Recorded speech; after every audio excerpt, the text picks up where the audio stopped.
সালামু আলাইকুম। কি অবস্থা সবার, কেমন আছো? আজকে আমরা তোমাদের শুরু করব উচ্চতর গণিত দ্বিতীয় পত্রের প্রথম অধ্যায় বাস্তব সংখ্যা ও অসমতা। এই অধ্যায়টা আমরা একেবারে পুরোপুরি বেসিক ক্লিয়ার করে শেষ করব। সো আমরা আসি আজকে প্রথম ক্লাসের আসলে অনেক কিছুই তোমাদের জানা, কিন্তু জিনিসগুলোকে আমাদের কাজ হচ্ছে আবার তোমাদেরকে সুন্দর মতো গুছিয়ে দেওয়া। সো আসো আমরা শুরু করি একটার পর একটা জিনিস। প্রথমত আসো আমরা যদি আলোচনা করা শুরু করি, প্রথমে আসবে হচ্ছে আমাদের সংখ্যা। তাহলে আমি যদি তোমাকে প্রশ্ন করি সংখ্যা বলতে আসলে আমরা কি বুঝি, তাহলে ভেরি সিম্পল ভাইয়া, যেগুলো আমরা গণনার কাজে ব্যবহার করি তাদেরকে আমরা বলি হচ্ছে সংখ্যা। যেগুলো আমরা বিভিন্ন ক্যালকুলেশন করতে ব্যবহার করি তাদেরকে আমরা বলি সংখ্যা। এর মানে আমরা আমাদের বিভিন্ন যাবতীয় ক্যালকুলেশন, হিসাব নিকাশ, গাণিতিক প্রক্রিয়া, এসব জায়গায় যাদেরকে ব্যবহার করি তাদেরকে আমরা বলি কি সংখ্যা। এই সংখ্যা কি আমরা সবাই জানি। এখন একটা ব্যাপার দেখা যায়, সেটা হচ্ছে আমাদের যে সংখ্যা, এই সংখ্যাগুলা সাধারণত কয় ধরনের। যদি তুমি আমাকে প্রশ্ন করো সংখ্যা কয় ধরনের, আমি উত্তর দিব সংখ্যা দুই ধরনের। কি কি সংখ্যা? বাস্তব সংখ্যা, অবাস্তব সংখ্যা। এটাকে আমরা ইংলিশে বলতে পারি বাস্তব সংখ্যা মানে হচ্ছে রিয়েল নাম্বার, আর অবাস্তব সংখ্যা মানে হচ্ছে ইমাজিনারি নাম্বার। এটা হচ্ছে ইমাজিনারি নাম্বার। এবার আমার প্রশ্ন হচ্ছে ভাইয়া, বাস্তব সংখ্যা কাকে বলা হয়, অবাস্তব সংখ্যা কাকে বলা হয়? তো আমি একটু তোমাকে এক্সাম্পল দিই, মানে তোমাকে একবারে ডেফিনেশন বলি। সেটা হচ্ছে বাস্তব সংখ্যা আমরা কাদেরকে বলি, মনে রাখবা যে সকল সংখ্যা, এটা হচ্ছে একটা সংখ্যা, এই সংখ্যাটাকে আমি বর্গ করলাম, বর্গ করার পর আনসার যদি পজিটিভ আসে তাহলে আমি বলবো সেটা হচ্ছে একটা বাস্তব সংখ্যা। কি বললাম? কোনো সংখ্যাকে যদি আমি বর্গ করি, বর্গ করলে তার আনসার যদি ধনাত্মক হয় তখন আমরা তাকে বলি বাস্তব সংখ্যা। এবার আসে তাহলে ভাইয়া অবাস্তব সংখ্যা কি? ঠিক উল্টা জিনিস। কোন একটা সংখ্যা আমার কাছে আছে, জিজ্ঞেস করা হলো এটা কি বাস্তব নাকি অবাস্তব, আমরা কি করব? এই সংখ্যাটাকে বর্গ করে দিব।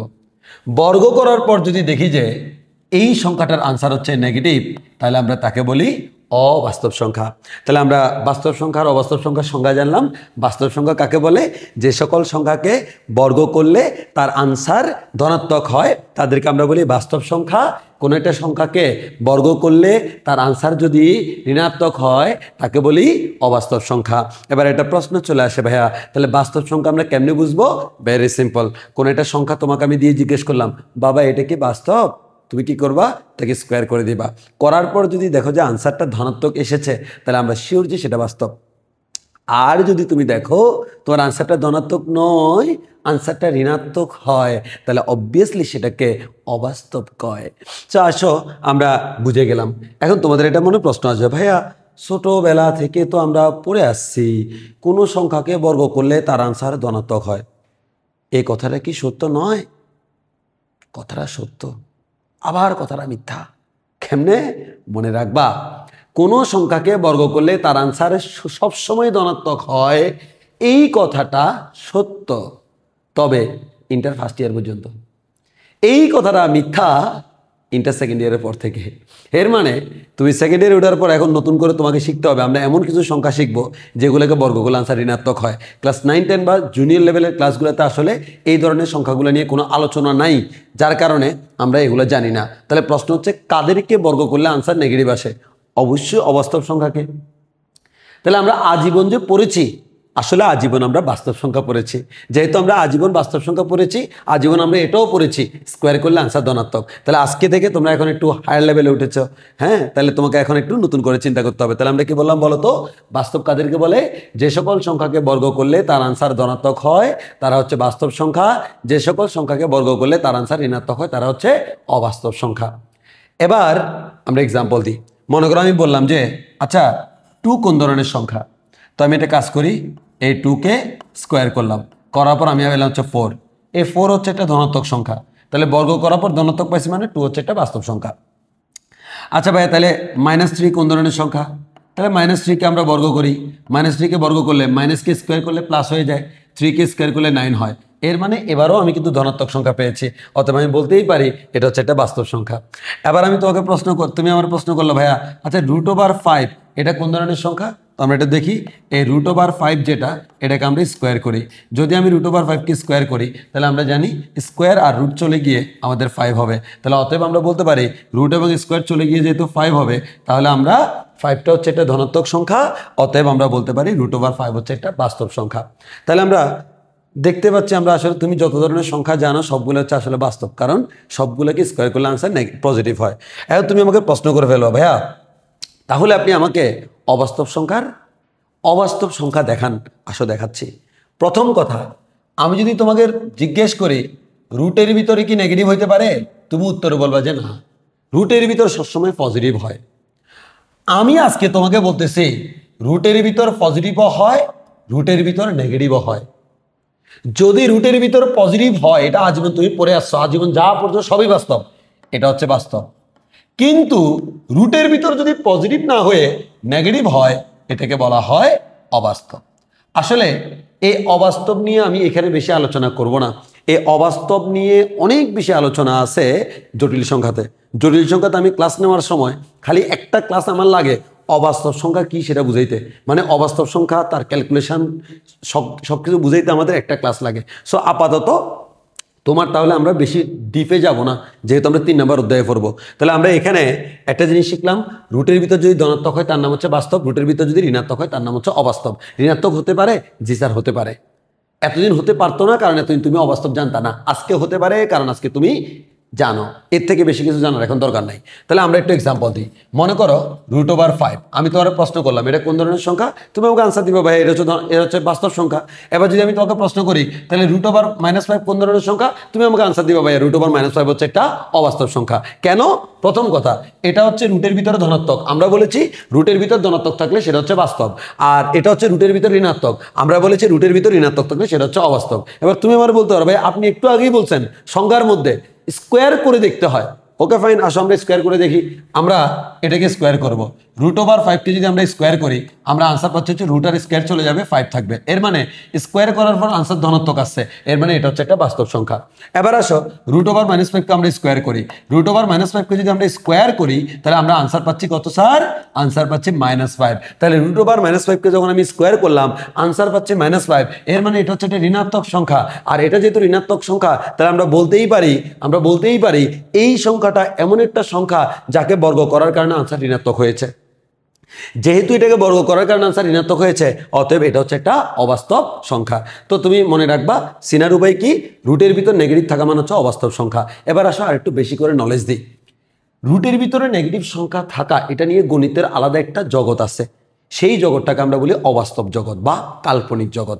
বাস্তবে এটা হয় না, কিন্তু এটা কিন্তু রিয়েল লাইফে অনেক জায়গায় কাজে লাগে, যেমন ইলেকট্রনিক্স বা অনেক জায়গায়। এগুলো নিয়ে কথা বলতে চাচ্ছি না।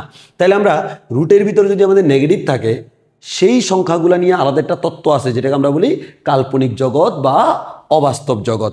এখন এই রুটের ভিতরে যদি আমি -1 লিখি, বিজ্ঞানীরা এটাকে নাম দিয়েছে আই।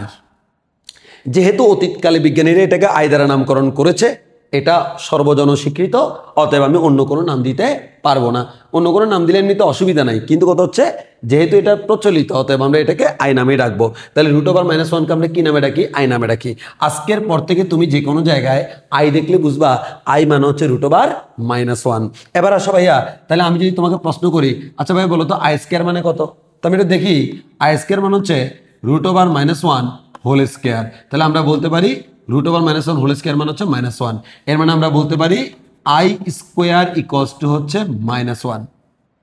এটাও আমাদের অনেক বেশি কাজে লাগবে ভবিষ্যতে, যে আমাদের আই মানে হচ্ছে √1 আর I² মানে হচ্ছে -1।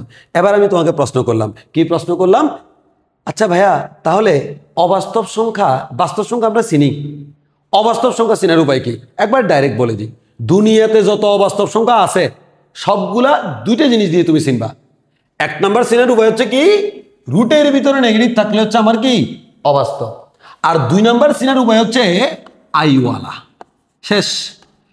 তুমি এই দুইটা চেহারা খালি মনে রাখবা দুনিয়াতে যত জায়গায় রুটের ভিতরে নেগেটিভ হয় তাদেরকে অবাস্তব কয়, যত জায়গায় আমাদের আইওয়ালা সংখ্যা হয় সবাইকে আমাদের অবাস্তব কয়। তাহলে আসো, তাহলে আমরা রুটের ভিতর নেগেটিভ দেখলেই বলবো অবাস্তব, আর আইওয়ালা দেখলেই বলবো অবাস্তব। যেমন আমি তোর প্রশ্ন করলাম √10 কোন ধরনের সংখ্যা? অবাস্তব সংখ্যা। আমি বললাম √15 কোন ধরনের সংখ্যা? অবাস্তব সংখ্যা। আমি বললাম √25 কোন ধরনের সংখ্যা? অবাস্তব সংখ্যা। এবার আমি বললাম 3i কোন ধরনের সংখ্যা? উত্তর হচ্ছে অবাস্তব সংখ্যা। কেন? এখানে টাই আছে। আমি বললাম 5i কোন ধরনের সংখ্যা? অবাস্তব সংখ্যা। আমি বললাম √5i কোন ধরনের সংখ্যা? অবাস্তব সংখ্যা। এর মানে ব্যাপারটা হচ্ছে এমন, তুমি আজকের পর থেকে সোজা মাথায় রাখো, সেটা হচ্ছে রুটের ভিতর নেগেটিভ দেখলে অবাস্তব, আর আইওয়ালা দেখলে হচ্ছে অবাস্তব। আবারও বলছি, রুটের ভিতর নেগেটিভ দেখলে অবাস্তব, আইওয়ালা দেখলে অবাস্তব, আর অন্য সবাই হচ্ছে বাস্তব। আর সংখ্যার দিক দিয়ে যদি আমরা বলি, বাস্তব সংখ্যা কাদেরকে বলে? যে সকল সংখ্যাকে বর্গ করলে আমরা আনসার কি পাই? ধনাত্মক পাই, তারা হচ্ছে বাস্তব সংখ্যা। যাদেরকে বর্গ করলে আমরা আনসার ঋণাত্মক পাই, তারা হচ্ছে কি? অবাস্তব সংখ্যা। এবার এখানে একটা গুরুত্বপূর্ণ কথা বলি, সেটা হচ্ছে এই যে বাস্তব সংখ্যা আর অবাস্তব সংখ্যা তুমি দেখতে পাচ্ছ, বাস্তব সংখ্যা কারা?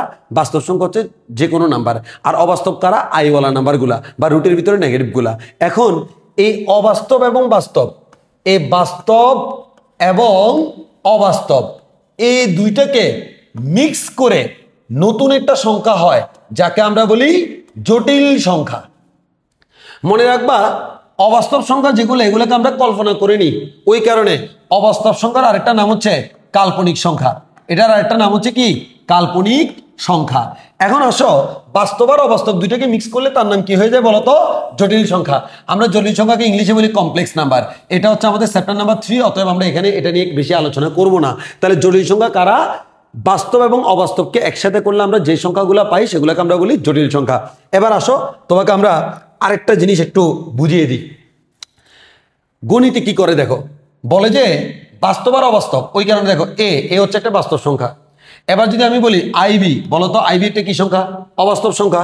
এই যে একটা বাস্তব সংখ্যা আর এই যে একটা অবাস্তব সংখ্যা, দুইটা মিক্স হয়ে যেই সংখ্যাটা হয় তার নাম হচ্ছে জটিল সংখ্যা। জটিল সংখ্যাকে আমরা সাধারণত জেড দ্বারা প্রকাশ করি। এখন আমরা বেশি আলোচনা করতে চাচ্ছি না, চ্যাপ্টার 3-তে করবো। তাহলে আপাতত হালকা করে একটু জেনে নাও। তাহলে জেড মানে হচ্ছে জটিল সংখ্যা, a প্লাস আইবি আকারের সংখ্যাকে আমরা জটিল সংখ্যা বলি। বাস্তব এবং অবাস্তব মিক্স হয়ে জটিল সংখ্যা হয়। এবার আমি যদি বলি, বলতো 2+, আমি তোমাকে প্রশ্ন করলাম, বলতো ভাইয়া 2 কি সংখ্যা? ভাইয়া 2 হচ্ছে একটা বাস্তব সংখ্যা। ভাইয়া 3i কোন ধরনের সংখ্যা? ভাইয়া 3 হয়ে হচ্ছে অবাস্তব সংখ্যা। ভাইয়া 2 + 3i কোন ধরনের সংখ্যা?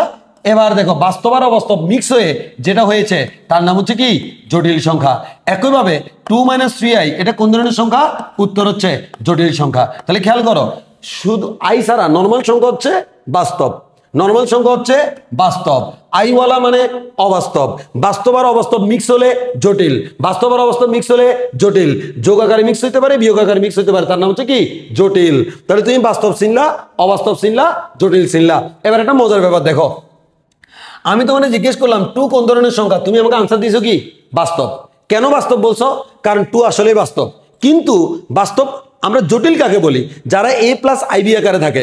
এবার একটা জিনিস দেখো তো ভাইয়া, এই 2টাকে আমি কি লিখতে পারি? 2 + 0 * i। কোনো অসুবিধা আছে? না ভাইয়া, কোনো অসুবিধা নাই। 0 * i মানে 0, 0 + 2 মানে হচ্ছে 2। এর মানে 2 কে চাইলে আমি এভাবে লিখতে পারি কিনা? পারি। আর এভাবে লিখলে সে কি আর অবাস্তব বাস্তব আছে নাকি জটিল হয়ে গেছে? অবশ্যই জটিল হয়ে গেছে। একইভাবে এই যে আমার 3i আছে, এই 3i কে আমি কি চাইলে এভাবে লিখতে পারি না? 0 + 3i লিখতে পারি কিনা? অবশ্যই পারি। বাস্তব আর অবাস্তব মিক্স হয়ে জটিল সংখ্যা হয়ে গেল। তাহলে এটা হচ্ছে একটা জটিল সংখ্যা। তাহলে আমি কি একটা কথা বলতে পারি? বুঝিও ভালো করে ভাইয়া, ক্লিয়ার করে নাও। 2 বাস্তব, 3i অবাস্তব, 2 + 3i জটিল, 2 - 3i জটিল। তবে এই যে তুমি এটাকে বাস্তব বলতেছ, যাকে তুমি বাস্তব বলতেছ, ওই বাস্তব সংখ্যাটা কিন্তু চাইলে জটিলও হতে পারে। আবার যাকে তুমি অবাস্তব বলতেছ, ওই অবাস্তব সংখ্যাটা কিন্তু চাইলে জটিলও হতে পারে। তাহলে আমি কি একটা কথা বলতে পারি না? সকল বাস্তব সংখ্যাকে চাইলে জটিল বলা যায়, সকল অবাস্তব সংখ্যাকে চাইলে জটিল বলা যায়। এবার যদি আমি তোমাকে প্রশ্ন করি, তাহলে ভাইয়া বলো তো জটিল সংখ্যা কয় প্রকার? উত্তর হচ্ছে আমরা বলবো ভাইয়া জটিল সংখ্যা 2 প্রকার। কি কি? এই জটিল সংখ্যা থেকে আসছে হচ্ছে বাস্তব সংখ্যা, এই জটিল সংখ্যা থেকে আসছে হচ্ছে অবাস্তব সংখ্যা। কথা ক্লিয়ার কিনা? মানে এই বাস্তব এবং অবাস্তব এগুলো কার থেকে আসছে? জটিল সংখ্যা থেকে আসছে। ঠিক ওই কারণে আমরা যদি আমাদের প্রথম পৃষ্ঠায় যাই, একটু খেয়াল করো, এই জায়গায় যে আমরা বলেছি সংখ্যা, এখানে একটু কারেকশন হবে। কারেকশন হচ্ছে তুমি শুধু সংখ্যা বললেও কোনো অসুবিধা নাই, এটাকে আমরা জটিল সংখ্যা বলাটা সবচেয়ে বেটার। আর জটিল সংখ্যাকে ইংলিশে বলা হয় কমপ্লেক্স নাম্বার।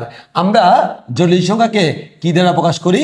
সি দ্বারা প্রকাশ করি, কমপ্লেক্স নাম্বার। জটিল সংখ্যা সেট, বাস্তব সংখ্যা সেটকে আমরা আর দ্বারা প্রকাশ করি, রিয়েল নাম্বার। মনে রাখবা সেট লেখার সময় মনে করো আর লিখেছো, এটা দ্বারা বোঝাচ্ছে ইংলিশ লেটার আর। আর যদি তুমি এই ডাবল দাগ দাও, এটা দ্বারা বোঝাচ্ছে আর সেট, মানে রিয়েল নাম্বারের সেট। তাহলে আমরা এখন থেকে আর বলবো না যে সংখ্যা দুই প্রকার, এখন থেকে বলবো কি জটিল সংখ্যা দুই প্রকার, একটা বাস্তব সংখ্যা আর একটা হচ্ছে অবাস্তব সংখ্যা। জটিল সংখ্যা সেটকে কি দ্বারা প্রকাশ করা হয়? সি দ্বারা, কমপ্লেক্স নাম্বার। বাস্তব সংখ্যা সেটকে কি দ্বারা প্রকাশ করা হয়? আর রিয়েল নাম্বার। আর অবাস্তব সংখ্যার সেটকে কি বলা হয়? আর প্রাইম। এটা হচ্ছে অবাস্তব সংখ্যার সেট। আচ্ছা, এবার আমাদের এখানে একটু করে কথা বলি, অনেকে এটা নিয়ে একটু কনফিউজ হইতে পারো, জিনিসটা বুঝিও। তাহলে আমরা জটিল সংখ্যাকে বলতেছি দুই প্রকার, একটা হচ্ছে বাস্তব আর একটা হচ্ছে অবাস্তব। এখন যেমন আমি তোমাকে আরেকটা এক্সাম্পল দিই, কারো যদি কোনো কনফিউশন নেই তার জন্য। আচ্ছা বলো তো, মানুষ কয় প্রকার? ভাইয়া মানুষ দুই প্রকার। কি কি? ভাইয়া পুরুষ মানুষ আর একটা হচ্ছে মহিলা মানুষ। তাহলে মানুষ দুই প্রকার, পুরুষ মানুষ, মহিলা মানুষ। হ্যাঁ, আমি বললাম আচ্ছা বলো তো আমি কি মানুষ নাকি পুরুষ? আমি প্রশ্ন করলাম আমি কি মানুষ নাকি পুরুষ? তুমি বললা স্যার আপনি পুরুষ। তো আমি যদি পুরুষ হই আমি কি মানুষ না? পুরুষরাও তো মানুষ, তাই না? তাহলে মনে রাখবা আমি মানুষকে দুইটা ক্যাটাগরিতে ভাগ করতেছি, পুরুষ আর মহিলা। এর মানে এ নয় যে পুরুষ মানুষ না, পুরুষও মানুষ মহিলাও মানুষ। তবে আমি যদি তোমার প্রশ্ন করি আমি মানুষ নাকি পুরুষ মানুষ, উত্তর হচ্ছে আমি মানুষ, আমি আবার পুরুষ মানুষ। তবে আমাকে আইডেন্টিফাই করার জন্য বেস্ট কোনটা, সেটা হচ্ছে পুরুষ মানুষ। তাহলে তুমি যদি আমাকে প্রশ্ন করো ভাইয়া এই টুটাকে কি তাহলে আমি বাস্তব বলবো নাকি জটিল বলবো? ভেরি সিম্পল, সকল বাস্তব সংখ্যা হচ্ছে জটিল, সকল পুরুষই মানুষ, সকল পুরুষই মানুষ। কিন্তু সকল মানুষ পুরুষ নয়, তার মধ্যে কিছু কিছু মহিলাও হয়। তাহলে আসো টু হচ্ছে বাস্তব, এই টু বাস্তব সংখ্যা মানে হচ্ছে আসলে সে এক ধরনের জটিল সংখ্যা। কিন্তু জটিল সংখ্যা থেকে যেহেতু আসছে, এখন আমি যদি ওকে বলি জটিল তাও সঠিক, ওকে যদি বলি বাস্তব তাও সঠিক। তবে কোনটা বললে তাকে ভালোভাবে চেনা যায়, উত্তর হচ্ছে বাস্তব বললে। যেরকম আমাকে পুরুষ বললে ভালো করে চেনা যায়, ওরকম টুকে বাস্তব বলে ভালো করে চেনা যায়। তাহলে পরীক্ষায় তুমি আনসার দেওয়ার সময় কি করবা? ভেরি সিম্পল, জটিলের ক্লাসিফিকেশন দুই প্রকার, একটা হচ্ছে বাস্তব আর একটা হচ্ছে অবাস্তব। যদি কখনো অপশনে দুইটা দাগানোর অপশন থাকে যে তুমি বাস্তবও দাগাবা জটিলও দাগাবা, আর যদি অপশনের মধ্যে একটা দাগানোর অপশন থাকে তখন তুমি জটিল আর বাস্তবের মধ্যে অবশ্যই বাস্তবকে প্রায়োরিটি দিবা। যেমন আমি প্রশ্ন করলাম আমি কি মানুষ নাকি পুরুষ, তখন তুমি কিন্তু অপশন যদি দুইটা দাগানো যায় মানুষও টিক মার দিবা, পুরুষও টিক মার দিবা। আর যদি আমি বলি যে আমি কি মানুষ নাকি পুরুষ, যেখানে একটা দাগাও, তখন তুমি নিশ্চয়ই দাগাবা হচ্ছে পুরুষ মানুষ। মানে very specific. So very specific is real number and imaginary number. Okay fine, come on. তাহলে আশা করি এতক্ষণ যা পড়লাম তার সামারি যদি আমি বলি, তাহলে তোমাকে একটা কথা বলতে পারি ভাইয়া, বাস্তব সংখ্যা কাকে বলে? বাস্তব সংখ্যা কাকে বলে? যে সকল সংখ্যাকে বর্গ করলে আনসার ধনাত্মক হয় তারা বাস্তব, যাদেরকে বর্গ করলে আনসার ঋণাত্মক হয় তারা হচ্ছে অবাস্তব। বাস্তব সংখ্যা অবাস্তব সংখ্যা দেখে কেমনি চিনবা? বাই ডাইরেক্ট কথা, যারা অবাস্তব নয় তারা কিন্তু বাস্তব। তাহলে আমি ডাইরেক্ট একটা কথা বলতে পারি, অবাস্তব কেমনে চিনবো? রুটের ভিতর নেগেটিভ। অবাস্তব কেমনে চিনবো? আইওয়ালা আর রুটের ভিতর নেগেটিভ সারা দুনিয়াতে যত সংখ্যা আছে সবাই হচ্ছে বাস্তব। আইওয়ালা আর রুটের ভিতর নেগেটিভ সারা যারা আছে সবাই কি বাস্তব। আচ্ছা, এবার আসো, যেহেতু এখানে একটা কথা আছে, একটা ছোট্ট জিনিস মনে আসছে, একটু করে বলে দিই, দেখি তোমাদের কনফিউশন কতটুকু ক্লিয়ার, একটু মাথায় রাখো। সেটা হচ্ছে তোমাকে আমি বললাম যে এক্স স্কোয়ার ইকুয়ালস টু 1 বা এক্স স্কোয়ার ইকুয়ালস টু হচ্ছে 36। আমি বললাম এক্স এর মান কত? তো অনেকে আমাকে আনসার দিবে, এটা মানে আউট অফ সিলেবাস, জাস্ট একটু জানার জন্য। দেখো এক্স স্কোয়ার ইকুয়ালস টু 36, তাহলে এক্স ইকুয়ালস টু কত? তাহলে তুমি কি আনসার দিবা? ভাই এক্স ইকুয়ালস টু হচ্ছে +-6, তাই না? একেবারে সবাই কিন্তু এই অ্যান্সারটা দিবে। কিন্তু এখন আমি তোমার কোয়েশ্চেন করলাম, আচ্ছা x square equals to 36, okay fine, x square equals to 36। তাহলে আমরা যদি এখন বলি এক্স ইকুয়ালস টু কত? √36। তাহলে এক্স ইকুয়ালস টু কত? +-6। আবার আমি লিখলাম এক্স ইকুয়ালস টু +-√36 আর এক্স ইকুয়ালস টু +-6। এবার আমার প্রশ্ন, এই দুইটার মধ্যে কোনটা কারেক্ট? আমি জানি তোমরা পরীক্ষার খাতায় এটার পরে ডাইরেক্ট এটা লিখে ফেলো, কোনো অসুবিধা নেই। কিন্তু মাঝখানের লাইনটা যদি আমি লিখি, বামেরটা কারেক্ট নাকি ডানেরটা কারেক্ট বলো তো? উত্তর হচ্ছে ডান দিকেরটা কারেক্ট, বাম দিকেরটা ভুল। কিন্তু আমাদের ম্যাক্সিমাম মানুষ মনে করি বামেরটা কারেক্ট ডানেরটা ভুল। মানে শুদ্ধটাকে আমরা ভুল মনে করি, কিন্তু আসলে সত্যি কথা হচ্ছে এটাই শুদ্ধ। আমি যদি তোমাকে প্রশ্ন করি বলো তো √36 এটার মান কত? এটার মান কি 6 নাকি +-6? উত্তর হচ্ছে 6। উত্তর হচ্ছে 6। মনে রাখবা √36 এর মান হচ্ছে সবসময় 6। এর মানে ব্যাপারটা হচ্ছে এমন, যে কোনো বাস্তব সংখ্যার বর্গমূল সবসময় একটা হয়। যে কোনো বাস্তব সংখ্যা বলেছি, যে কোনো বাস্তব সংখ্যার বর্গমূল সবসময় কয়টা হয়? একটা হয়। তাহলে √36 এর মান একটাই, 6, কখনো +-6 না।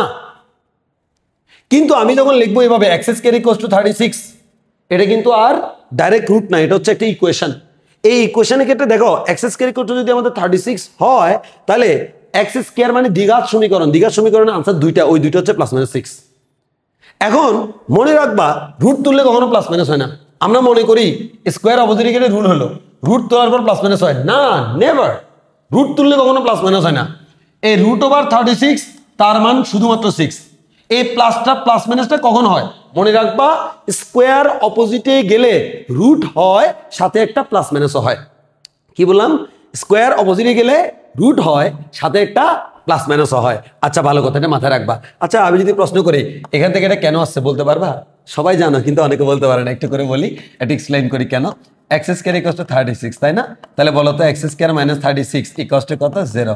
আচ্ছা বলো তো x² - 6² = কত? 0। আচ্ছা বলো তো a + b * a - b করলে x + 6 * x - 6 = 0। আচ্ছা বলো তো হয় এটা 0 অথবা এটা 0। এখান থেকে পাবো x এর মান 6, এখান থেকে পাবো x এর মান -6, সরি এখান থেকে -6, এখান থেকে পাবো হচ্ছে x এর মান 6। তাহলে আমরা এখান থেকে বলতে পারি এই যে -6 আর +6 এই দুইটা আনসার। কিন্তু আমরা এত কিছু না করে ডাইরেক্ট এভাবে শর্টকাটে করতে পারি। সত্যি কথা হচ্ছে সবসময় আমাদের আনসার একটা প্লাস আসে, একটা মাইনাস আসে। ওই জন্য আমরা ডাইরেক্ট এটা মুখস্থ করে ফেলি যে স্কোয়ারটা অপোজিটে গেলে আমাদের +- হয়। মনে রাখবা +- স্কোয়ারের কারণে হয়, স্কোয়ারটা অপোজিটে গেলে +- হয়, সাথে একটা রুট হয়। এই জিনিসটা আজীবনের জন্য মনে রাখবা। এবার আসো ভাই, আমরা যেখানে ছিলাম আমাদের এবার আসো।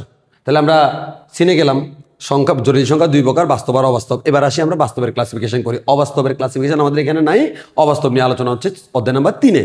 এবার আসো ভাই, বাস্তব সংখ্যা কয় প্রকার? উত্তর হচ্ছে দুনিয়াতে যত বাস্তব সংখ্যা আছে এদেরকে আমরা দুইটা ভাগে ভাগ করতে পারি। কি কি? একটা হচ্ছে মূলদ সংখ্যা আর একটা হচ্ছে অমূলদ সংখ্যা। তাহলে মূলদ সংখ্যা কারা, অমূলদ সংখ্যা কারা? এই মূলদ সংখ্যা এবং অমূলদ সংখ্যা ডেফিনেশন নিয়ে আমরা অনেক একটু জটিলতা করি, একটু ভালো করে খেয়াল করে ফেলো। মূলদ সংখ্যা কাদেরকে বলি দেখো, যে সকল সংখ্যাকে p/q আকারে প্রকাশ করা যায় তাদেরকে আমরা বলি হচ্ছে মূলদ সংখ্যা। প্রথম কথা, মূলদ সংখ্যা হচ্ছে যে সকল সংখ্যাকে p/q আকারে প্রকাশ করা যাবে, তবে 3টা কন্ডিশন আছে। এই 3টা কন্ডিশন না মানলে এভাবে লিখেও কোনো লাভ নেই। এটাকে আমি মূলদ সংখ্যা বলবো যদি সে 3টা কন্ডিশন মেনটেইন করে। এই 3টা কন্ডিশন কি কি? নাম্বার 1, p এবং q পরস্পর পূর্ণ সংখ্যা হইতে হবে। এর মানে উপরে একটা পূর্ণ সংখ্যা, নিচে একটা পূর্ণ সংখ্যা। 2 নাম্বার কথা, p এবং q সহমূলিক হইতে হবে। 3 নাম্বার কথা, q ≠ 0, q এর মান 0 হতে পারবে না। এই 3টা শর্ত যদি আমাদের মানে, তাহলে আমরা বলতে পারবো সেটা হচ্ছে আমার মূলদ সংখ্যা। এবার এটা প্রশ্ন কত ভাইয়া, আপনি বলছেন p/q আকারে প্রকাশ করা গেলে মূলদ, ওকে ফাইন, 3টা শর্ত মানতে হবে। আমি 3টা শর্তের মধ্যে প্রথমটা বুঝলাম, p/q পূর্ণ সংখ্যা মানে উপরে পূর্ণ সংখ্যা, নিচে পূর্ণ সংখ্যা। আমি বুঝলাম যে p/q = 0 মানে 0 না। অনেকে এটা 9, 10 থেকে জানার কথা, কিন্তু অনেকে জানে না সহমূলিক। সহমূলিক কি? মনে করো একটা সংখ্যা 6 আর আরেকটা সংখ্যা হচ্ছে মনে করো 12। এবার যদি আমি বলি 6কে বাংলে 3 × 2 আসে, 12কে বাংলে 3 × 2 × 2 আসে।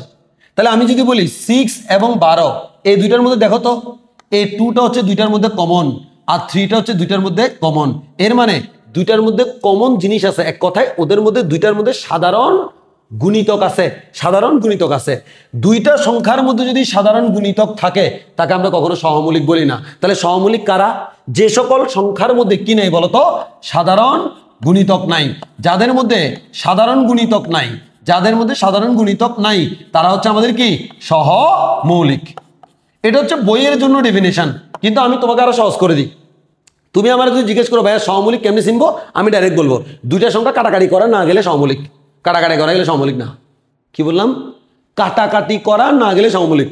বললো 6 আর 12 সহমৌলিক কিনা, আমি বললো 6 আর 12 কাটাকাটি করা যায় কিনা, যায়, এর মানে সহমৌলিক না। আমি বললাম 3 এবং 2 সহমৌলিক কিনা, উত্তর হচ্ছে 3 আর 2 কাটাকাটি করা যায় না, এর মানে সহমৌলিক।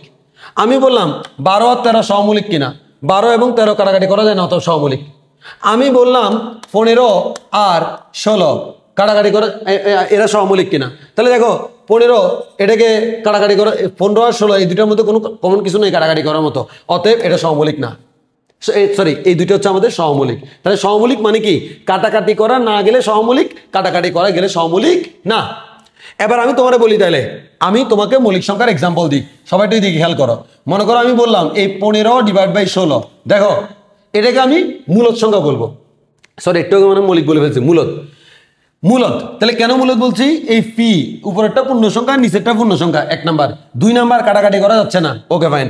3 নাম্বার নিচেরটা 0 না, এই 3টে শর্ত ফিল আপ করছে মানে হচ্ছে এটা হচ্ছে একটা মূলদ সংখ্যা। তাহলে আশা করি তোমরা বুঝতে পারছো মূলদ সংখ্যা কাকে বলে। যে সকল সংখ্যাকে ফি বাই কিউ আকারে প্রকাশ করা যায়, যেখানে ফি এবং কিউ সহমৌলিক এবং Q is not equal to 0 এবং ফি এবং কিউ পূর্ণ সংখ্যা, তাদেরকে আমরা বলি হচ্ছে মূলদ সংখ্যা। তাহলে এখন আমি যদি প্রশ্ন করি অমূলদ সংখ্যা কাকে বলে, মনে রাখবা অমূলদ সংখ্যার কোনো নির্দিষ্ট কোনো ডেফিনেশন নাই। অমূলদ সংখ্যার ডেফিনেশন এটাই, যারা মূলদ নয় তাদের নাম অমূলদ। তাহলে আমাকে পরীক্ষা যদি বলো অমূলদ সংখ্যা কাকে বলে, যে সকল সংখ্যাকে ফি বাই কিউ আকারে প্রকাশ করা যায় না, যেখানে ফি এবং কিউ পূর্ণ সংখ্যা, ফি এবং কিউ সহমৌলিক এবং Q is not equal to 0, তাদেরকে অমূলদ সংখ্যা বলে। তাহলে যারা মূলদ নয় তারা অমূলদ। এর মানে অমূলদের স্পেসিফিক কোনো ডেফিনেশন নাই, মূলদের স্পেসিফিক ডেফিনেশন আছে। এখন আমাদের পরীক্ষায় এরকম প্রশ্ন আসে এমসিকিউতে, নিচের কোনটি মূলদ সংখ্যা, নিচের কোনটি অমূলদ সংখ্যা। এখন একটা ব্যাপার চলে, হ্যাঁ এমসিকিউতে যখন প্রশ্ন আসে নিচের কোনটি মূলদ সংখ্যা, নিচের কোনটি অমূলদ সংখ্যা, তখন আমরা একটা ঝামেলায় পড়ে যাই। কি ঝামেলায় পড়ে যাই ভাইয়া, মূলদ সংখ্যা আর অমূলদ সংখ্যা যখন মানে আমাকে চুজ করতে বলে, তখন আমরা এবার চিন্তা করি এটাকে কি ফি বাই কিউ আকারে প্রকাশ করা যায় কিনা, নিচে থেকে 0 হচ্ছে কিনা, সহমৌলিক কিনা, ও বাবা এত কিছু করার দরকার নেই, মরে যাবা, কোনো দরকার নেই। তোমাকে একটা সিস্টেম শিখিয়ে দিই, কেমনে বুঝবা মৌলিক সংখ্যা কিনা, মূলদ সংখ্যা কিনা আর অমূলদ সংখ্যা কিনা। সহজ কথায় যা বলি খুব ভালো করে চিনে রাখো। এখন আমি যা বলবো এগুলো চিনে রাখলে কখনো আর অসুবিধা হবে না।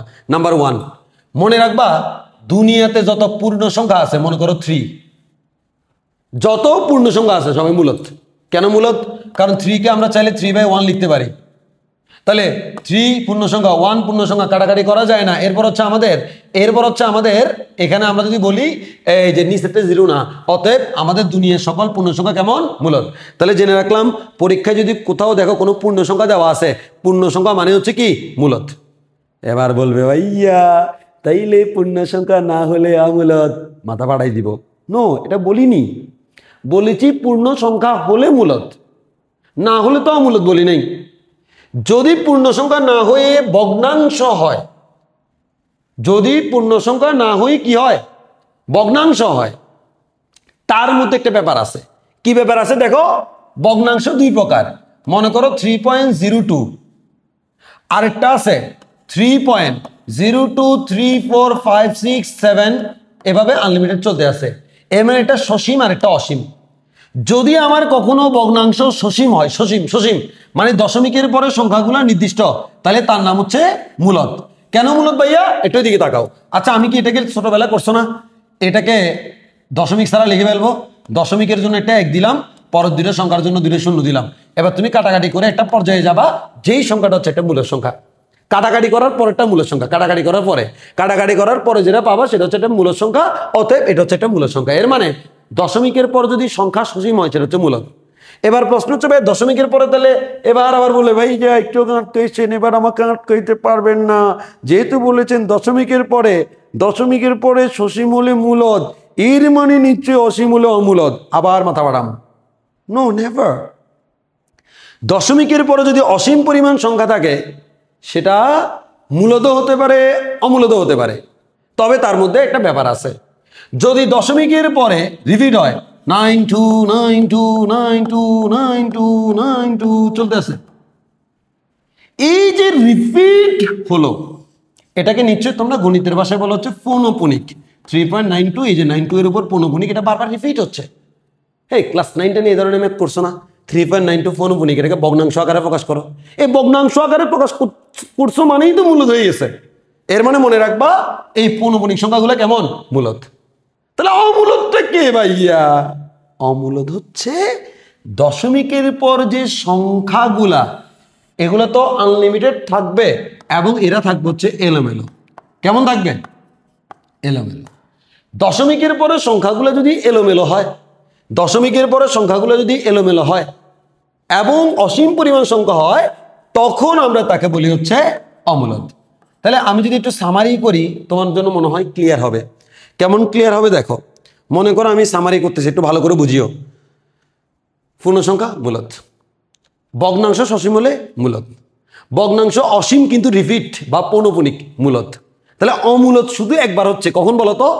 দশমিকের পর আনলিমিটেড এবং এলোমেলো, তার নাম হচ্ছে কি? অমূলদ। দশমিকের পর আনলিমিটেড এবং এলোমেলো, তার নাম কি? অমূলদ। এবার আসো, আরেকটা শিখে রাখতে হবে, সেটা হচ্ছে রুটের ভিতরে যদি কখনো মৌলিক সংখ্যা থাকে, মৌলিক সংখ্যা, একটু পর আমরা পুরো মৌলিক সংখ্যা কি, তোমরা তো ছোটবেলা থেকে জানো এগুলা মৌলিক সংখ্যা কি। এই রুটের ভিতরে যদি কখনো মৌলিক সংখ্যা থাকে তাহলে 100% কনফার্ম সেটা হচ্ছে অমূলদ। তাহলে একটু করে খেয়াল করো, আমি যদি আবার রিপিট করি, বলো তো মূলদ কখন হচ্ছে? পূর্ণ সংখ্যা হইলে মূলদ, ভগ্নাংশ সসীম হইলে মূলদ, ভগ্নাংশ অসীম কিন্তু রিপিট হইলে মূলদ। এবার বলো তো অমূলদ কখন হচ্ছে? ভগ্নাংশ অসীম এবং এলোমেলো, তার নাম হচ্ছে অমূলদ। এবার বলো তো আমাকে, রুটের ভিতর মৌলিক সংখ্যা থাকলে কি হয়? অমূলদ হয়। তাহলে আমরা এখান থেকে বুঝলাম মূলদ সংখ্যা এবং অমূলদ সংখ্যা চেনার উপায়। এখানে আমি লিখে দিছি, তোমরা নোট করে নিতে পারো। সকল পূর্ণ সংখ্যা মূলদ, ভগ্নাংশে দশমিকের পর অঙ্ক সংখ্যা যদি সসীম হয় তাহলে মূলদ, আর যদি অঙ্ক সংখ্যা অসীম হয় তাহলে আমাকে দেখতে হয় এটা কি রিপিট হচ্ছে নাকি রিপিট হচ্ছে না। রিপিট হলে মূলদ, রিপিট না হলে অমূলদ। আর রুটের ভিতরে মৌলিক সংখ্যা থাকলে সেটা হচ্ছে কি? অমূলদ। আই থিঙ্ক এতটুকু তোমাদের ক্লিয়ার। এবার প্রশ্ন ভাইয়া, ফাই কি মূলদ নাকি অমূলদ? আমি তোমারে প্রশ্ন করতেছি, বলো ফাই কি মূলদ না অমূলদ? অনেকে মূলদ আনসার দিবে, অনেকে অমূলদ আনসার দিবে। আমি আনসার দেওয়ার আগে দেখি তুমি কমেন্টে আনসার দাও তো, ফাই মূলদ না অমূলদ, আমরা দেখবো তাহলে কতজন সঠিক আনসার দিল। উত্তর হচ্ছে ভাইয়া, ফাই হচ্ছে একটা অমূলদ সংখ্যা। অনেকে বলবো ইয়ে পেরে গেছি, আর অনেকে বলবে হ্যাঁ অনলাইনে তোর কোয়েশ্চেন করতে পারতেছে, তখন বলবে মনে মনে কোয়েশ্চেন করতেছে, এই ভাইয়া ফাই কি তো আমরা 22/7 আকারে লিখতে পারি? পারি না? পারি। অতএব এভাবে লেখা গেলে তো এটা হচ্ছে আমাদের মূলদ সংখ্যা। না ভাইয়া না, মনে রাখবা পায়ের মান যদি 22/7 আসলেই হইতো, আমরা বলতাম পাই হচ্ছে মূলদ সংখ্যা। কিন্তু পায়ের মান 22/7 না রে বাপ, পায়ের মান হচ্ছে 22/7-এর কাছাকাছি। কোন একটা সংখ্যা মূলদের কাছাকাছি, ওই জন্য সেই মূলদ। ওই দুনিয়া এটা কি হবে? তুমি জ্ঞানীর কাছাকাছি, ওই জন্য তুমি তো জ্ঞানী না। তো আমাদের এই কোন একটা সংখ্যা 22/7-এর কাছাকাছি, এর মানে কিন্তু সে 22/7 না। পাই হচ্ছে এমন একটা সংখ্যা, যেই সংখ্যাটার পরে দশমিকের পরে সংখ্যা স্টিল নাও আবিষ্কার হইতেই আছে, হইতেই আছে, হইতেই আছে। সুপার কম্পিউটারে এখনো ক্যালকুলেশন চলতেছে, এখনো পর্যন্ত কোনো রিপিটেশন পাওয়া যায় নাই। এর মানে পায়ের পরে সংখ্যা হচ্ছে অসীম পরিমাণ আছে এবং এই সংখ্যাগুলো এলোমেলো। এই পাইটাকে ওই কারণে আমরা বলি অমূলদ সংখ্যা। মনে রাখবা পায়ের মতো আরো একজন আছে, সেটা হচ্ছে ই। ই মানে কোন ই, বুঝছো কিনা? আমি ইমু, আমার ইমুর ই না, আবার ইঞ্জিনিয়ারিং এর ইও না। এই ই হচ্ছে এক্সপোনেনশিয়াল ই। তোমরা যে লেখো e⁴x, সেই e⁴x এর ই। এই যে ই, এই ই এর মান, এই যে ই এর মান, এই ই এর একটা মান আছে 2.718, এভাবে করে করে আনলিমিটেড চলতে থাকে ই এর মানটা। এখন অনেকে একটা প্রশ্ন আমাকে অনেকে অনেক সময় প্রশ্ন করছিল, ভাইয়া আচ্ছা ই এর মানটা ছোটবেলা থেকে কখনো পড়ি নাই, ই অনেক নাম শুনছি, ই এর মানটা কোত্থেকে পায়? এই দেখো e⁴x এর, তোমরা ফার্স্ট ইয়ারে ম্যাকলনি সিরিজ পড়ছো না? 1 + x/(1 + x²/(2) এবার 14 পর্যন্ত পড়ছো কিনা? পড়ছো। আচ্ছা বলো তো এক্স এর মান কত বসাবা? 1। তো এক্স এর মান 1 বসাইলে ই পাচ্ছ 1 + 1/(1), তারপর হচ্ছে 1/(2), এরপর হচ্ছে 1/(3), এভাবে অসীম পর্যন্ত। এই পুরো জিনিসটা যদি তুমি ক্যালকুলেশন করতে পারো, সেটা হচ্ছে ই এর মান। এবং এই জিনিসটা ক্যালকুলেশন এখনো করা চলমান আছে। এই জিনিসটা ক্যালকুলেশন করলে দেখা যায় ই এর যে মান, ই এর পরের যে সংখ্যাগুলা, সেগুলো বারবার রিপিট হয় না এবং অসীম পর্যন্ত চলতে থাকে। ওই কারণে ইটাকে আমরা বলি হচ্ছে অমূলদ সংখ্যা। মনে থাকবে, স্পেশালি এই দুজনের কথা মনে রাখবো, পরীক্ষায় প্রচুর আসে। ফাই এবং ই হচ্ছে কি সংখ্যা? অমূলদ সংখ্যা। ফাই এবং ই কি সংখ্যা? অমূলদ সংখ্যা। এবং তোমাদেরকে আরেকটা কথা বলে দিই, এই পাই এবং ই এই দুইটা সংখ্যাকে আমরা বলি হচ্ছে, শুধু যা জেনে রাখবা, এগুলাকে আমরা বলি হচ্ছে ট্রান্সডেন্টাল, ট্রান্সডেন্টাল বা তুরীয় সংখ্যা। এগুলাকে বলি তার ট্রান্সডেন্টাল বা তুরীয় সংখ্যা। তোমাদের বইয়ের থেকে মুখস্থ করবা, আমরা কিন্তু তোমাদের কেতাব স্যারের থেকে পড়াবো। কেতাব স্যারে এই জিনিসটা আছে, এটা ট্রান্সডেন্টাল বা তুরীয় সংখ্যা। তবে ট্রান্সডেন্টাল বা তুরীয় সংখ্যা ডেফিনেশন চালিয়ে দিতে পারি, বাট দিয়ে কোনো লাভ নাই। তুমি যা জেনে রাখবা, ফাই এবং ই এদেরকে আমরা ট্রান্সডেন্টাল বা তুরীয় সংখ্যা নামে ডাকি। এদেরকে কি নামে ডাকি? ট্রান্সডেন্টাল বা তুরীয়। ইংলিশে বলা হয় ট্রান্সডেন্টাল, বাংলায় বলে তুরীয়। তবে অনেক গণিতবিদ বা অনেকে এটাকে না করে, অনেকে বলে যে ট্রান্সডেন্টাল এর বাংলা তুরীয় না। আমাদের বইতে যেহেতু ট্রান্সডেন্টালের বাংলা তুরীয় আছে, আমরা তুরীয়ই পড়বো। সো তোমাকে যদি কখনো প্রশ্ন করে নিচের কোনটি ট্রান্সডেন্টাল সংখ্যা, এই দুইটা হচ্ছে ট্রান্সডেন্টাল সংখ্যা। যদি এবার তোমার প্রশ্ন করে ট্রান্সডেন্টাল সংখ্যা কি মূলদ নাকি অমূলদ, আশা করি পারবা না। ট্রান্সডেন্টাল মানে এই দুজন মানে হচ্ছে আমাদের কি অমূলদ। তাহলে আমরা আশা করি অলরেডি মূলদ অমূলদ বুঝে গেছি। এবার আসো, মূলদ সংখ্যাকে আমরা সাধারণত কিউ দ্বারা প্রকাশ করি। কি দ্বারা? কিউ, সরি এখানে কিউ প্রাইম হয়ে গেছে, কিউ প্রাইম না। মূলদ সংখ্যাকে আমরা কিউ দ্বারা প্রকাশ করি, হ্যাঁ। আর অমূলদ সংখ্যাকে আমরা কিউ প্রাইম দ্বারা প্রকাশ করি। প্রাইম দ্বারা কেন প্রকাশ করি তোমরা নিশ্চয় ছোটবেলা থেকে পড়েছো, এটা যদি একটা ইউনিভার্সাল সেট হয় তাহলে এটাকে যদি আমরা এ বলি, এ ছাড়া বাকি পুরোটাকে আমরা কি বলি? এ প্রাইম বলি না? এ প্রাইম মানে কি? ইউ মাইনাস এ, মানে এক কথায় এ ছাড়া বাকি পুরোটা বোঝানোর জন্য আমরা এ প্রাইম লিখি। তো তুমি দেখো না, আমাদের সকল বাস্তব সংখ্যা, এরা হচ্ছে সবাই সকল বাস্তব সংখ্যা, সকল বাস্তব সংখ্যার মধ্যে এরা হচ্ছে মূলদ। তাহলে এরা ছাড়া বাকি সবাই কি অমূলদ। ওই জন্য মূলদ যদি কিউ হয়, অমূলদ হচ্ছে কিউ প্রাইম, মানে মূলদ ছাড়া বাকি সব হচ্ছে অমূলদ। এগুলা কমন সেন্স, বেশি কথা বলা দরকার না, অন্যগুলো ঠিক সেমিস্টারে লেখে। আমাদের যত মূলের সংখ্যা আছে, আমি মনে আছে একটু আগে বলার সময় কিন্তু তোমরা বলছিলাম মূলের সংখ্যাগুলো কিন্তু কি হইতে পারে? পূর্ণ সংখ্যা হইতে পারে। সকল পূর্ণ সংখ্যা কিন্তু মূলদ। আবার ভগ্নাংশের মধ্যেও কিন্তু কিছু মূলদ অমূলদ ছিল। ওই কারণে আমরা বলি মূলদ সংখ্যা দুই প্রকার, একটা হচ্ছে পূর্ণ সংখ্যা আর একটা হচ্ছে কি ভগ্নাংশ। এই পূর্ণ সংখ্যা মানে কি?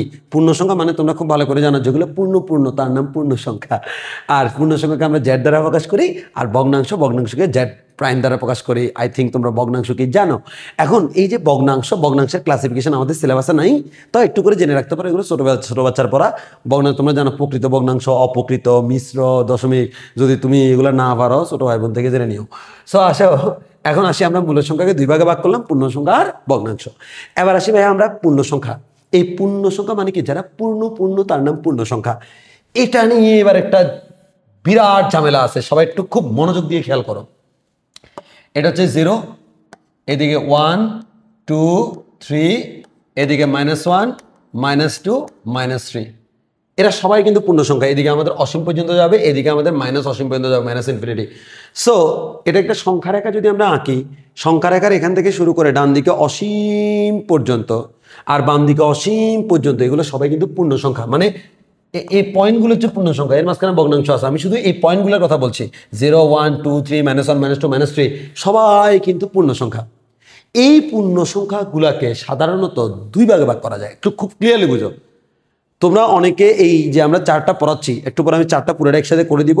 এই চারটা অনেক বইতে অনেক রকম দেওয়া আছে, যে কোনো একটা বই ফলো করলে হবে, কোনো অসুবিধা না। আমি হচ্ছে ইন্টারমিডিয়েট এবং অ্যাডমিশন চিন্তা করে যে চার্ট পড়া তোমার জন্য বেস্ট, আমি সেটা পড়াচ্ছি।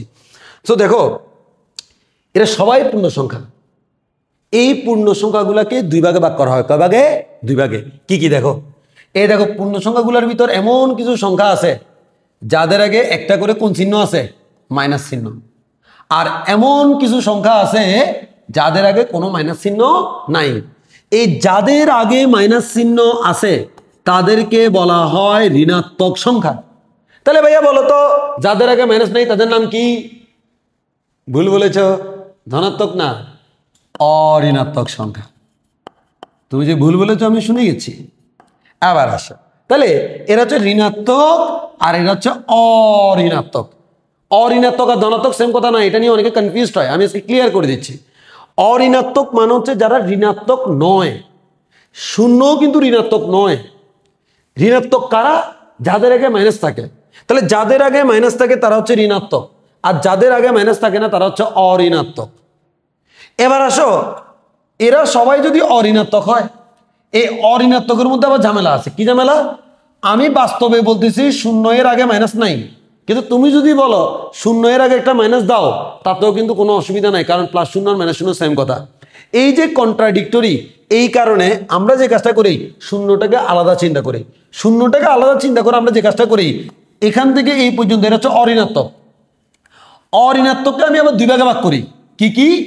একটা হচ্ছে 0, বাকিটা হচ্ছে ধনাত্মক। সো মনে রাখবা, ধনাত্মক মানে 0 বাদে বাকিরা। বুঝিও ভালো করে। তাহলে আমি আবার বলছি, সকল পূর্ণ সংখ্যা, তার মধ্যে যাদের আগে মাইনাস তারা ঋণাত্মক, যাদের আগে মাইনাস নাই তারা ধনাত্মক, অঋণাত্মক। অঋণাত্মকের মধ্যে একজন আছে স্পেশাল 0, তাকে আমরা বলি 0, বাকি সবাই হচ্ছে ধনাত্মক। এবার পরীক্ষায় প্রশ্ন আসলো, ভাইয়া শূন্য কি ধনাত্মক নাকি ঋণাত্মক সংখ্যা? অনেকে বলে ভাইয়া ধনাত্মক, ভাইয়া ঋণাত্মক, মাথা ফাটাই ফেলবো। শূন্য ধনাত্মক না, শূন্য ঋণাত্মক না, শূন্য হচ্ছে অঋণাত্মক সংখ্যা। শূন্য কি অঋণাত্মক সংখ্যা, ধনাত্মক হচ্ছে শূন্য বাদে বাকিরা। ওই কারণে দেখো আমি কি করেছি, পূর্ণ সংখ্যাকে দুই ভাগে ভাগ করেছি, ঋণাত্মক অঋণাত্মক। অঋণাত্মককে দুই ভাগে ভাগ করেছি, ধনাত্মক শূন্য। এবার আসো ধনাত্মককে, এই যে দেখো একটু ভালো করে খেয়াল করো, পূর্ণ সংখ্যার মধ্যে ঋণাত্মক অঋণাত্মক গেল, অঋণাত্মক ধনাত্মক আর শূন্য গেল, শূন্য বাদ। এবার আসো ধনাত্মক, এর মানে এই ধনাত্মক মানে কারা? যারা ধনাত্মক এবং পূর্ণ সংখ্যা। দুনিয়াতে যত ধনাত্মক পূর্ণ সংখ্যা আছে সবাইকে আমরা এক নামে ডাকি, তার নাম হচ্ছে স্বাভাবিক সংখ্যা বা ন্যাচারাল নাম্বার। এই ন্যাচারাল নাম্বারের সেটকে আমরা এন দ্বারা প্রকাশ করি। অনেকে বলবে যে ভাইয়া আপনি বাকিগুলো দেখান নাই, যে এগুলার সেট আমাদের লাগে না, ওই কারণে দেখাই নেই, কারণ সবগুলো দেখাইতে গেলে অনেকে আবার এলোমেলো করে ফেলবে। আমি একটু পরে সামারি করে দিব। তাহলে সকল ধনাত্মক পূর্ণ সংখ্যা যারা, তাদেরকে আমরা কি বলি? স্বাভাবিক সংখ্যা বা ন্যাচারাল নাম্বার। এই ন্যাচারাল নাম্বার সেটকে আমরা কি দ্বারা প্রকাশ করি? এন দ্বারা প্রকাশ করি। এর মানে ন্যাচারাল নাম্বার কারা? 1 2 3 4, মানে সকল ধনাত্মক পূর্ণ সংখ্যা, তার নাম হচ্ছে ন্যাচারাল নাম্বার। এরা সবাই হচ্ছে ন্যাচারাল নাম্বার। আচ্ছা, এবার আসেন ভাইয়া একটু পরে যাই। এই যে আমার ন্যাচারাল নাম্বার বা স্বাভাবিক সংখ্যা, এদেরকে আমরা আবার 3 ভাগে ভাগ করি। অনেকে ভুল করে, অনেকে বলে যে এটাকে 2 ভাগ। নো, নেভার, এটাকে কখনোই 2 ভাগে ভাগ করে না, এটা 3 ভাগেই ভাগ করে। এবার কনফিউশন বলি, আমরা অনেক সময় টিচাররা স্টুডেন্টদের কোয়েশ্চেন করি, আচ্ছা বলো তো, অনেক তো পড়েছো, ওই যে অনলাইন ফনলাইন অনেক ভাইয়ার কাছে পড়েছো, দেখি বলো তো 1 কি ধনাত্মক, 1 কি মৌলিক সংখ্যা নাকি যৌগিক সংখ্যা? উত্তর হচ্ছে একটাও না। 1 মৌলিকও না, যৌগিকও না। 1 হচ্ছে 1 হচ্ছে একক। মনে রাখবা, স্বাভাবিক সংখ্যাগুলোকে 3 ভাগে ভাগ করা হয়, মৌলিক সংখ্যা, যৌগিক সংখ্যা, একক সংখ্যা। মৌলিক মান হচ্ছে প্রাইম নাম্বার, ফি দ্বারা প্রকাশ করা হয় সেট। তাহলে মৌলিক সংখ্যা কারা তোমরা নিশ্চয়ই জানো, যে সকল সংখ্যাকে এক কথা আমরা বলতে পারি এমন সংখ্যাগুলা, যে সকল সংখ্যাগুলোকে অন্য সংখ্যা দ্বারা কি করা যায় না, ভাগ করা যায় না। ওই সংখ্যা 1 বাদে অন্য কোনো সাধারণ গুণিতক নাই, মানে এক কথায় সোজা কথা আর কি, 1 ছাড়া বাকি কোনো সংখ্যা দ্বারা যাদেরকে কাটাকাটি করা যায় না, ভাগ করা যায় না, তারা হচ্ছে আমাদের কি মৌলিক সংখ্যা। বাকিদের মধ্যে সবাই হচ্ছে যৌগিক, মৌলিক ছাড়া বাকি সবাই যৌগিক, তবে এক ছাড়া এবং মৌলিক ছাড়া বাকি সবাই হচ্ছে যৌগিক। তাহলে যারা মৌলিক তারা মৌলিক ছাড়া বাকি সবাই যৌগিক, তবে সতর্কবার্তা এক হচ্ছে একক। এবার এখানে একটা কথা বলে দিই, মৌলিক অনেক সময় আমরা এটা বলি যে আমাদের যেমন মনে করো সেকেন্ড ইয়ারের লাস্ট অধ্যায় আছে বিস্তার পরিমাপ সম্ভাবনার মধ্যে গেলে তোমাদের কিন্তু সেখানে মৌলিক সংখ্যা মুখস্থ রাখা লাগে। মানে কে মৌলিক সংখ্যা সেটা না, কয়টা সেটা। তো কয়টা মুখস্থ করার জন্য একটা আমরা রুলস বলি, সেটা হচ্ছে কি জানো, এটা মুখস্থ করে ফেলবা। এটা এখানকার পড়া না, জাস্ট এমনিতে ওই যে মৌলিক সংখ্যা আসার জন্য বলে দিচ্ছি। সেটা হচ্ছে 4 4 2 2 3 2 2 3 2 1। অনেকে তো অনেক কিছু মুখস্থ করেছো জীবনে, একবার এটা মুখস্থ করো, জীবন বদলে যাবে। কি বললাম বলো তো, আমার সাথে বলো, 4 4 2 2 3 2 2 3 2 1। আবার বলো তো, 4 4 2 2 3 2 2 3 2 1। অ্যান্ড কোয়েশ্চেন ইজ দ্যাট, এটার মিনিং কি? এটার মিনিং হচ্ছে 1 থেকে 10 পর্যন্ত মৌলিক সংখ্যা কয়টা? 4টা। 11 থেকে 20 পর্যন্ত মৌলিক সংখ্যা 4টা। 21 থেকে 30 পর্যন্ত মৌলিক সংখ্যা 2টা। 31 থেকে 40 পর্যন্ত মৌলিক সংখ্যা 2টা। 41 থেকে 50 পর্যন্ত মৌলিক সংখ্যা 3টা। এরপর হচ্ছে 51 থেকে 60 পর্যন্ত মৌলিক সংখ্যা 2টা। এরপর হচ্ছে 61 থেকে 70 পর্যন্ত মৌলিক সংখ্যা 2টা। এরপর হচ্ছে 71 থেকে 80 পর্যন্ত মৌলিক সংখ্যা 3টা। এরপর হচ্ছে 81 থেকে 90 পর্যন্ত মৌলিক সংখ্যা 2টা। এরপরে 91 থেকে 100 পর্যন্ত মৌলিক সংখ্যা 2টা। এবার আমি যদি তোমার প্রশ্ন করি, 1 থেকে 100 পর্যন্ত মৌলিক সংখ্যা কয়টা? 4 4 4 8 10 12 15 17 19 22 24 25। 1 থেকে 100 পর্যন্ত মৌলিক সংখ্যা হচ্ছে 25টা। এবার তখন আমি পরীক্ষায় এরকম প্রশ্ন করতে পারি যে মনে করো এই যে 21 থেকে 90 পর্যন্ত যে কোনো একটি সংখ্যা বাছাই করলে সংখ্যাটি মৌলিক হওয়ার সম্ভাবনা কত, মৌলিক না হওয়ার সম্ভাবনা কত, তখন কাউন্টিং করতে হয়। কাউন্টিং তোমরা এখান থেকে পারতে পারো। এটা জাস্ট আমাদের আমরা তো এখানে এতটুকু করছি, আমরা যখন সম্ভাবনা অধ্যায় করাবো তখন এতগুলা না, তখন 1 থেকে 200 পর্যন্ত করাবো। কত? 1 থেকে 200 পর্যন্ত। আপাতত এটা মুখস্থ করো, 4 4 2 2 3 2 2 3 2 1। তাহলে আশা করি আমাদের এতটুকু ক্লিয়ার। তাহলে আমি যদি তোমাকে এখন একটু ডিকেপ করতে বলি, ভাই বলো তো আমরা এখন কি বললাম? প্রথমে আমরা সংখ্যাটাকে পরবর্তীতে নাম দিচ্ছি জটিল সংখ্যা, কমপ্লেক্স নাম্বার। তাহলে কমপ্লেক্স নাম্বার কারা? কমপ্লেক্স নাম্বার প্রথম জটিল সংখ্যাকে দুই ভাগে ভাগ করছি, বাস্তব অবাস্তব। বাস্তব কারা? যাদেরকে বর্গমূল আনসার ধনাত্মক। অবাস্তব কারা? যাদেরকে বর্গমূল আনসার ঋণাত্মক হয়। অবাস্তব কেমনি চিনবো? রুটের ভিতর নেগেটিভ অথবা আইওয়ালা। এবার আসি বাস্তব কারণে দুই ভাগে ভাগ করেছি, মূলদ আর অমূলদ। মূলদ কারা? যাদেরকে ফি বাই কিউ আকারে প্রকাশ করা যায়। ফি এবং কিউকে পূর্ণ সংখ্যা, ফি এবং কিউকে সহমৌলিক, এর মধ্যে নিচের দিকে Q is not equals to 0। আর যাদেরকে ফি বাই কিউ আকারে প্রকাশ করা যায় না তারা হচ্ছে অমূলদ। চিনবো কেমনে? Very simple. পূর্ণ সংখ্যা মানে হচ্ছে মূলদ, ভগ্নাংশ যদি সসীম হয় তাহলে মূলদ, ভগ্নাংশ অসীম কিন্তু পৌনঃপুনিকবার রিপিট হইলে সেটা হচ্ছে মূলদ, আর যদি ভগ্নাংশের পর সংখ্যাগুলো এলোমেলো হয় সেটা হচ্ছে কি? অমূলদ। এবং রুটের ভিতর যদি আমাদের মৌলিক সংখ্যা থাকে সেটা হচ্ছে একটা অমূলদ সংখ্যা। অ্যান্ড ফাইনালি আর একটা কথা বলেছিলাম, সেটা হচ্ছে ফাই এবং ই এরা হচ্ছে অমূলদ সংখ্যা, এবং এদেরকে স্পেশালি কি নামে ডাকা হয়? ট্রান্সডেন্টাল বা তুরীয় সংখ্যা। এবার আসলে মৌলিক সংখ্যাকে আমরা দুই ভাগে ভাগ করেছি, কেউ পূর্ণ কেউ ভগ্ন। পূর্ণ সংখ্যা, ভগ্নাংশ। পূর্ণ সংখ্যা, ভগ্নাংশ অনেকগুলো আছে, প্রকৃত অবকৃত মিশ্র দশমিক, এগুলো আমাদের লাগবে না। পূর্ণ সংখ্যায় আসি। পূর্ণ সংখ্যাকে আমরা দুই ভাগে ভাগ করেছি, ঋণাত্মক আর অঋণাত্মক। অঋণাত্মককে আবার দুই ভাগে ভাগ করেছি, শূন্য আর ধনাত্মক। এই ধনাত্মক পূর্ণ সংখ্যা এদের নামই হচ্ছে স্বাভাবিক সংখ্যা। এই স্বাভাবিক সংখ্যাকে তিন ভাগে ভাগ করি, মৌলিক সংখ্যা, যৌগিক সংখ্যা, একক। আই থিঙ্ক এতটুকু ক্লিয়ার তোমাদের। এবার আসো, পুরো চারটা আমি এখানে এঁকে রাখছি। আমরা তো প্রত্যেকটা এক্সপ্লেইন করেছি, তোমাকে একেবারে পুরো চারটা মনে রাখতে হবে। এখন প্রশ্ন হচ্ছে ভাইয়া মুখস্থ রাখতে হবে? একটু আমরা এখান থেকে কিছু কোয়েশ্চেন করি। প্রথম কোয়েশ্চেন হচ্ছে ভাইয়া, কিউ ইউনিয়ন কিউ প্রাইম সমান হোয়াট? ইউনিয়ন ইন্টারসেকশন তোমরা নিশ্চয় খুব ভালো করে জানো সেট থিওরিতে। ইউনিয়ন মানে কি? কমন আনকমন সব। আর ইন্টারসেকশন মানে কি? Only common. আচ্ছা, আমি যদি তোমার প্রশ্ন করি কিউ ইউনিয়ন কিউ প্রাইম, এর মানে কি?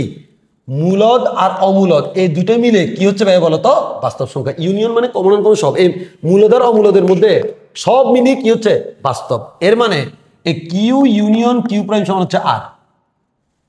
একইভাবে অন্যদের ক্ষেত্রেও বলা যায়, বলছি না আমি আর। এবারে বলো তো, একইভাবে আর ইউনিয়ন আর প্রাইম সমান কি হবে? C, complex number. এবার হচ্ছে কিউ ইন্টারসেকশন কিউ প্রাইম। এই কিউ ইন্টারসেকশন কিউ প্রাইম মানে কি? ফাঁকা। কেন ফাঁকা?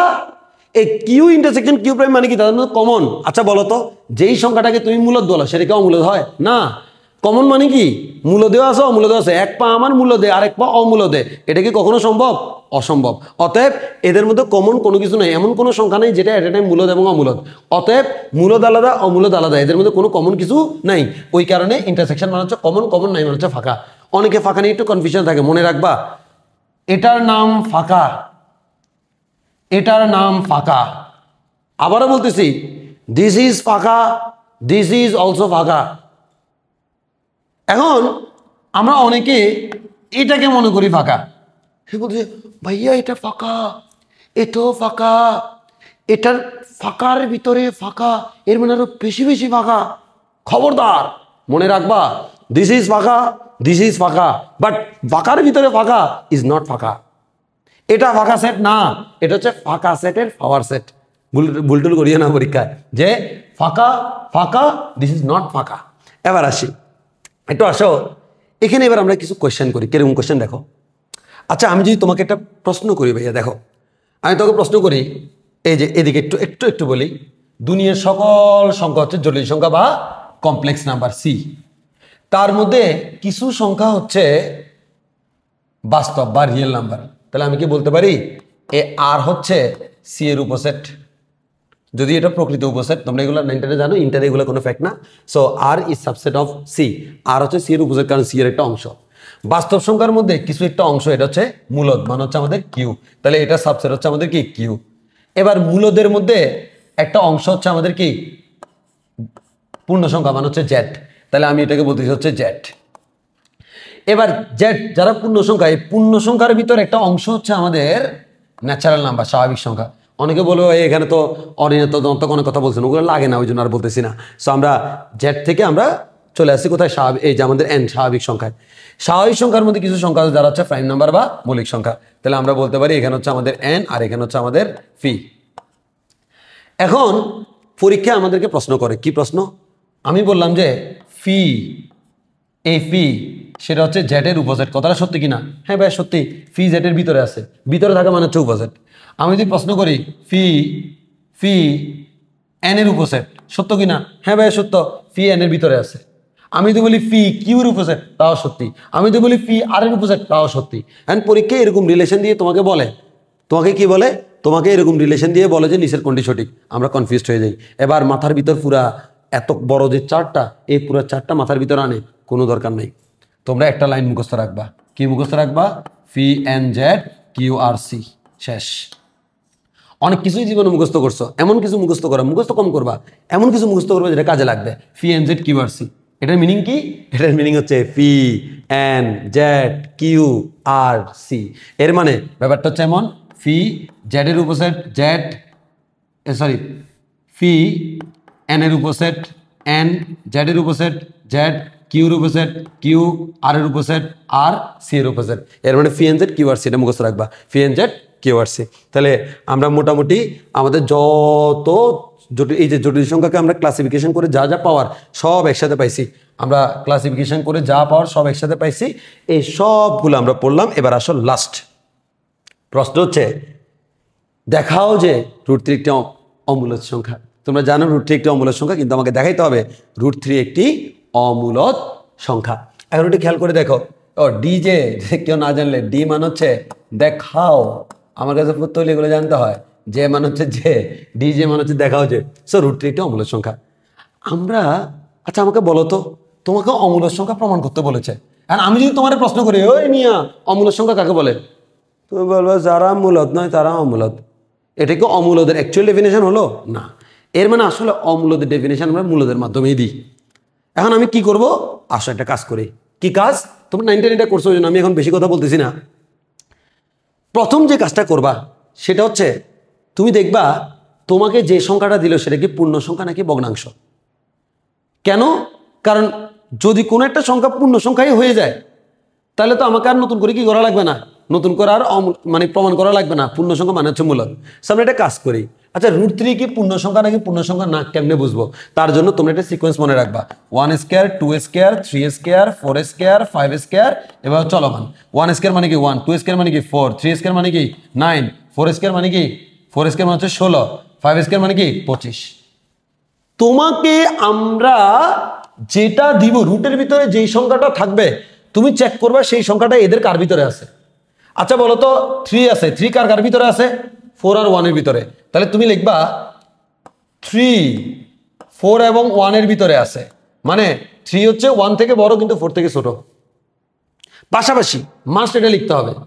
এবার তুমি রুট করো, রুট করলে √1, √3, √4, তাহলে 1, √3, 2।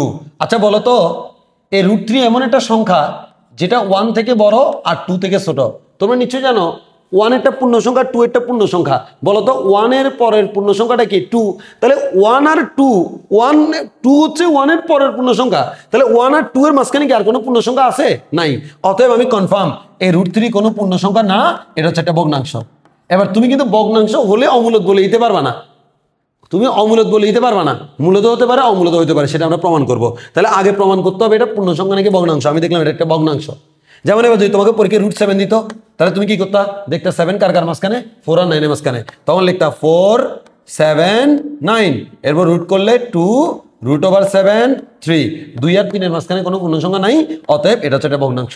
সো সবার জন্য এভাবে তুমি করতে পারবা। আচ্ছা আসো, এখন আমি স্টিল নাও এটা জানি না √3 অমূলদ সংখ্যা কিনা। আমি এতটুকু জানি যে √3 একটা ভগ্নাংশ, পূর্ণ সংখ্যা না, অতএব মূলদ হতেও পারে নাও হতে পারে। তো আমি যেহেতু অমূলদ সংখ্যার কোনো সংজ্ঞা জানি না, অতএব আমি কি করব? আমি প্রথমে ধরি √3 একটি মূলদ সংখ্যা। যদি √3 মূলদ সংখ্যা হয়, √3 = p/q। হ্যাঁ আমি তো অমূলদ প্রমাণ করতে যাচ্ছি। হ্যাঁ অমূলদ কাদেরকে বলে? যারা মূলদ নয়। সো আমি ধরে নিচ্ছি অমূলদ। কিছুক্ষণ পরে যদি প্রমাণ করতে পারি আমার ধরাটা ভুল হয়েছে, আমি বলবো সরি আমার ভুল হয়েছে, মাফ করে দাও, আমি ধরেছি মূলদ, মূলদ নয়, যেহেতু মূলদ নয় সেটা অমূলদ।